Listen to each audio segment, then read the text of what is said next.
Imagine a castle so grand that a family has called it home for over 700 years. Dunrobin Castle, perched on a cliff, overlooks the North Sea. It's just one of the amazing places we'll be looking at today in our Scotland deep dive. Our guide, the Love Scotland newsletter, full of travel tips, cultural insights, and even some spooky stories. We'll be uncovering Dunrobin Castle's secrets, heading to spots that inspired some literary giants, and, well, maybe even getting a little spooked ourselves along the way. Dunrobin Castle itself, it's much more than just a pretty facade. It really does look like something straight out of a fairy tale, with those towers and that incredible setting. 700 years of history, though. It's hard to really wrap your head around. It's truly remarkable. I mean, the oldest part of the castle dates back to about 1235, a time when Scotland was a very different place. 1235, wow. That's even before the Renaissance. What were castles even for back then? Just like fancy fortresses for nobles? Not just that, no. Back then, castles were essential for defense. Built to withstand sieges, strategically positioned. The earliest parts of Dunrobin, you can see in the thick walls, there's limited windows, all about defense. So as times changed, the castle kind of changed right along with it. Exactly. Over the centuries, warfare evolved. Scotland had some periods of peace. Castles like Dunrobin had to adapt and expand. They went from purely defensive structures to these grand estates, reflecting the changing social landscape and the growing wealth of families like the Sutherlands. Wow, it's like the castle itself is a living, breathing record of Scottish history. Speaking of history and amazing places, the newsletter also mentions some other inspiring spots, including one that, well, sparked the imagination of a pretty famous horror novelist. Ah, you must mean Slane's Castle. It's a dramatic ruin right on the cliffs overlooking the North Sea. Yeah. The story goes that Bram Stoker, the author of Dracula, was inspired by it, by its haunting atmosphere and that Gothic architecture. Yeah, I can totally see why. Just looking at a picture of it gives me a sense of mystery and maybe even a little bit of fear. Crumbling walls, wild sea crashing below, easy to picture Dracula lurking in the shadows. And it's interesting, isn't it, how that rugged beauty of the Scottish landscape seems to affect creative minds. The newsletter mentions another place, the Isle of Jura. That's where George Orwell wrote 1984, his dystopian masterpiece. That's a pretty stark contrast to the Gothic vibes of Slane's Castle. But I can definitely see how Jura's isolation and stark beauty could feed into those themes of control and surveillance. Those are so central to 1984. Scotland's landscapes, they just have a way of bringing out different emotions and inspiring different kinds of stories. But it's not all castles and dramatic scenery in this newsletter. They also take a detour into something a little more paranormal. There's a story about a Victorian pavilion in Strathpeffer. Okay, now this is where things get really interesting. A ghost story. In the Victorian pavilion, I'm all ears. Tell me more about this pavilion first. It sounds like it has quite a history. It does. The Strathpeffer Pavilion, well, it has seen it all. From the suffragette leader, Emmeline Pankhurst, to, get this, the Beatles. It was a center for gatherings, entertainment, the whole works. Wow. From politics to rock and roll, and now, maybe, ghosts. This pavilion really has seen it all. What about you? Have you ever had any paranormal encounters? Or are you a skeptic? I'm always curious about people's experiences with that sort of thing. Well, I've never personally seen a ghost, Yeah.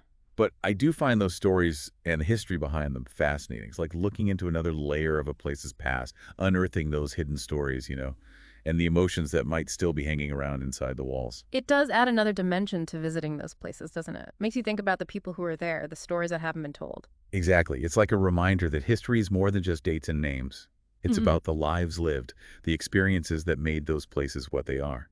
And sometimes those experiences might leave behind traces that we can still feel today. Well, before we get too spooked, let's get back to the newsletter. There's so much more to explore. The newsletter, it has like a rapid-fire roundup of highlights. Covers everything from street art to golf trips. Yeah, mysterious street art in Inverness, maybe by the same artist who caused such a stir there last year.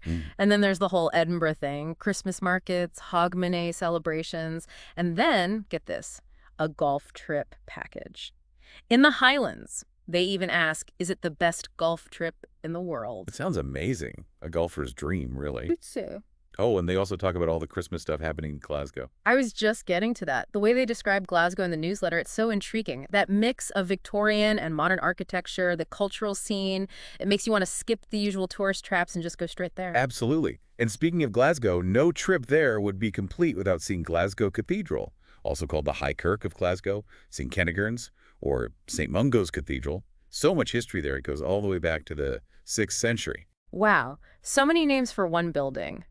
It seems like everywhere you turn in Scotland, there's history and stories just waiting to be discovered. Speaking of stories, the newsletter has a word of warning for travelers. 2024, it's going to be a busy year for Scottish tourism. Book those experiences in advance, they say. Smart advice. Especially, after the pandemic. Travel's booming. Can you imagine getting all the way to Scotland and then, bam, the Dunrobin Castle tour is fully booked? Oh, the heartbreak. I can definitely see why planning ahead is so crucial these days. Okay, let's shift gears a bit. From castles to mountains. That social media section of the newsletter, they featured an incredible photo of Ben Nevis, the highest mountain in the UK. Ben Nevis. It draws hikers and climbers, everyone. The trails, well, they're tough. But the views from the top, supposed to be just out of this world. Standing at the highest point in the UK, looking out at that rugged landscape, must feel like you're on top of the world, literally. Speaking of feeling on top of the world, nothing beats a delicious meal after a good hike, right? Couldn't agree more. And actually, the newsletter has a whole section out food, Scottish food you will love. They even spotlight this Edinburgh food tour. Authentic Scottish dishes and city history. Ooh, a food tour. Now that's my kind of sightseeing. I can already picture it. Trying all those Scottish specialties, learning about the history of each dish. Sounds fantastic. Haggis is a must-try. It's a savory pudding, made with sheep's heart, liver, and lungs, minced with onions, oatmeal, suet, spices, salt, mixed with stock, traditionally encased in the animal's stomach. Simmered for about 3 hours. Okay, haggis might be a little too adventurous for me, but I'm definitely up for trying some other Scottish dishes. What about you? Any favorites? I'm a fan of Cullen skink. It's a creamy soup, made with smoked haddock, potatoes, and onions. And of course, no trip to Scotland is complete without some shortbread. Those buttery cookies are just divine. Now you're making me hungry. So we've covered a lot of ground here with this Love Scotland newsletter. Dunrobin Castle, Ben Nevis, literary inspiration, even a little bit of the paranormal, and now, of course, the food. Scotland truly seems to have something for everyone. It really does. It's a place of contrasts. Ancient history and modern life, rugged landscapes, inspiring creativity, and that famous Scottish hospitality. You know, one thing that really stood out was how the newsletter kept stressing booking things in advance. Seems like Scotland is only getting more and more popular. For good reason, too. That mix of history, culture, and natural beauty, it's hard to resist. Yeah. But yeah, with all those visitors, careful planning is more important than ever, especially if you want to get the most out of your trip and avoid disappointment.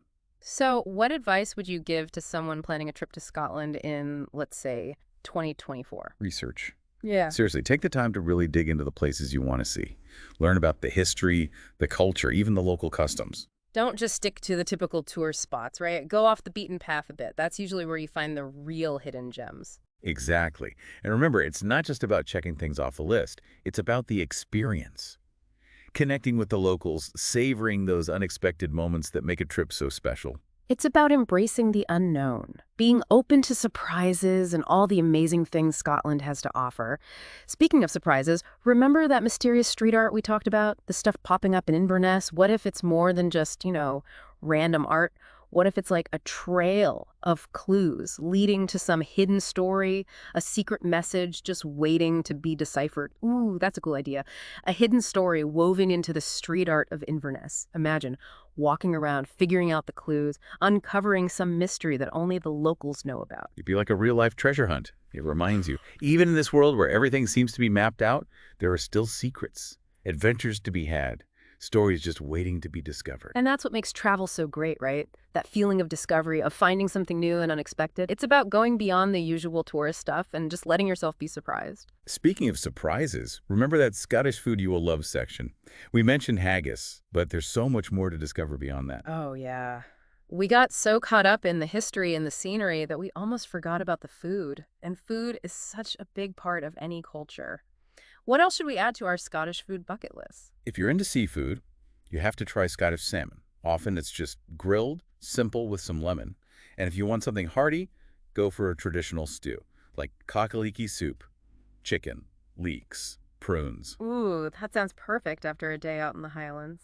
And of course, we can't forget about Scottish whiskey. Whiskey, the taste of Scotland. If you're a whiskey fan, visiting a distillery is a must. You'll learn all about the history, the process, and of course, you'll get to do some tasting. I can already picture it. Sitting by the fire in some cozy pub, sipping single malt whiskey, listening to the locals tell stories. Those are the moments, the authentic experiences that make a trip truly memorable. Exactly. And that's what we've tried to do with this deep dive into the Love Scotland newsletter.